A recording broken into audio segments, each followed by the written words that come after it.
Hey everybody, good morning. Well, it might not be morning where you are, but it is here.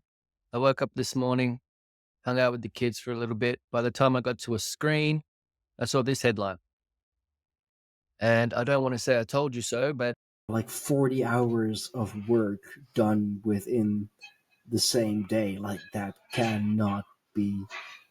no, cannot be good for you, like in any way, spiritually, mentally, no. physically, you know. Someone's going to die doing that. Oh, for sure, it's a matter of time. Yeah, It's a yeah, matter of someone will time. die. But that's But I told you so. He was an influential figure that tried to do this move that's been, playing out for the past couple of years, maybe. People going under and getting large tattoos done, going through these large transformations and wanting to completely mitigate the physical component. They want to check out, they want to be completely unconscious while they get tattooed. Crazy. It's like the opposite message to what it is I'm trying to put out to people, to be more aware and bring more consciousness into their process.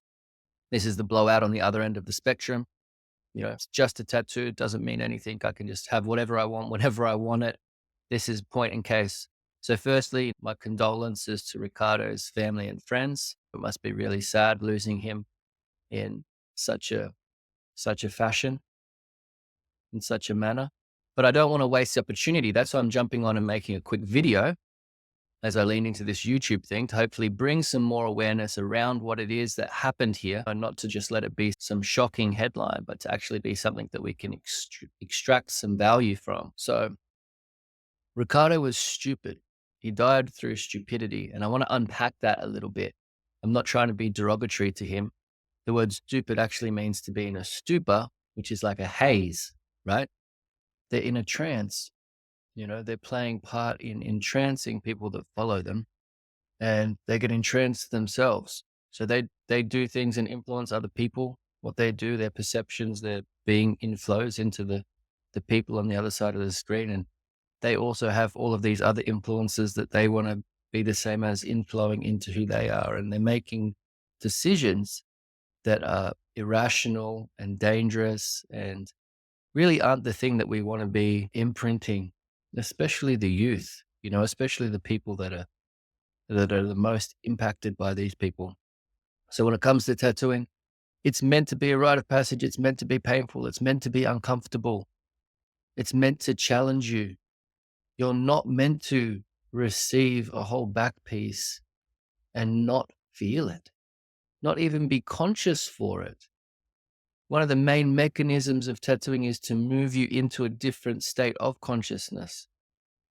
So the simple message here is not to avoid uncomfort, not try to wear shoes that don't fit, you know, meet the challenges that are presented on your path to being the person you want to be or getting where you want to go. What happened to the hero? What happened to the warrior? What happened to the superhero? What happened to these different characters through our time told mythologies, through all cultures? What happened to the superheroes of the past? I get men these days telling me like, oh, the superhero is toxic. It's teaching young children and young boys not to express their emotions. They do not. It's a healthy thing to be able to rise to a challenge and meet it head on, and know that you have the capacity and that you're capable to move through things that can hurt, things that aren't easy, that not everyone will sign up for.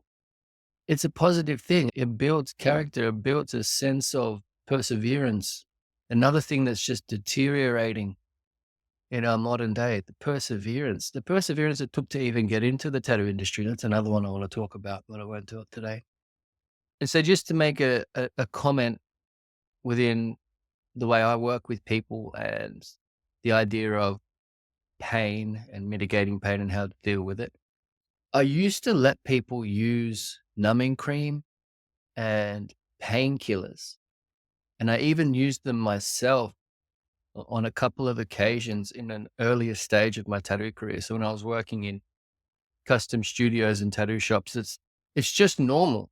It's commonplace to get through the tattoo or to make it easier to get more done, to use numbing cream or to take pretty high level painkillers, and no one blinks an eyelid at it, right? But the reality is, like I've already said, you're just bypassing a process that's meant to be there. It's part of the back end mechanism of the tattoo actually being something that adequately represents who you are, or you receiving the full benefit of that process.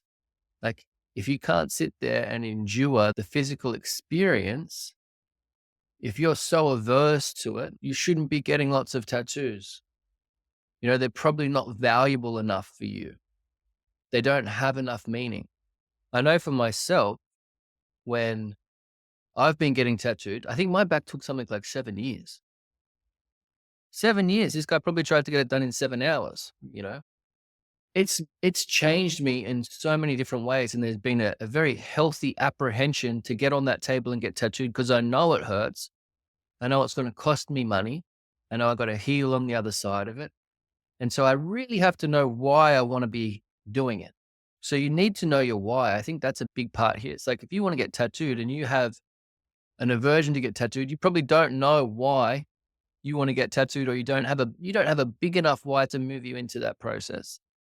For something to be meaningful, you need to know why it's worth suffering for. That's an important one. It's the same with life. Why is life meaningful in the face of suffering? So, like, why is your tattoo important enough to go through the physical procedure, to endure it, to pay for it, to have to process any psychological, mental, or emotional unrest internally or externally in those around you that don't understand what you're doing? These are all intrinsic parts of the change that are really necessary and shouldn't be bypassed. And you need to pay attention to them if you're trying to bypass them. If you're trying to bypass them, you need to look at that. Like I said, healthy apprehension's okay, but it gives you something that you need to meet. It gives you a challenge. And life's about challenges and facing uncomfort. And I think people that are too comfortable, or they want to receive something without earning it, like what's being presented to the world and to the youth, is just more of this same story. Tattoos can be bought, not earned. And it's like, before all of this economic, globalized, commercialized industry that we're in, tattoos were well and truly here, part of societal structures. They were important, and you couldn't buy them. There was always a healthy reimbursement for the practitioner's time, but you had to earn it. It's like, you couldn't just get a tattoo because you wanted to. So I think it's important to reflect on that. No one's going to hold you accountable to that these days. The only person that can hold you accountable is yourself. So have a big think about that. Make sure you know why you're getting tattooed. Don't fall into a haze. Don't be stupid. And wear your markings well. And since I'm on here, I may as well put it out. Our Tattoo Pathway community is launching at the start of next month, February 1st and 2nd. So if you're interested in knowing more about tattoos beyond the art, then you can definitely jump in there. We help people make sense of their own tattoos. We've got a big component of our community and course is about reflecting on the tattoos you already have, making sure they fit well, making sure they're not holding you back, you know, chaining you to some identity that isn't beneficial to your movement forward and your progress. So looking at all of the psychological, emotional, spiritual tetherings that exist there, and also providing guidance and providing a finish line for people so they know where they're going. Again, removing the stupid that exists in the tattoo culture, where we're just aimlessly marking ourselves and patching ourselves up with things that are incoherent and irrational and make no sense and aren't moving us towards anything that's actually fulfilling and fitted. So anyway, you can check out Tattoo Pathway if you want. Again, condolences to Ricardo's family and friends, and hopefully everyone pays attention and has a good think about it.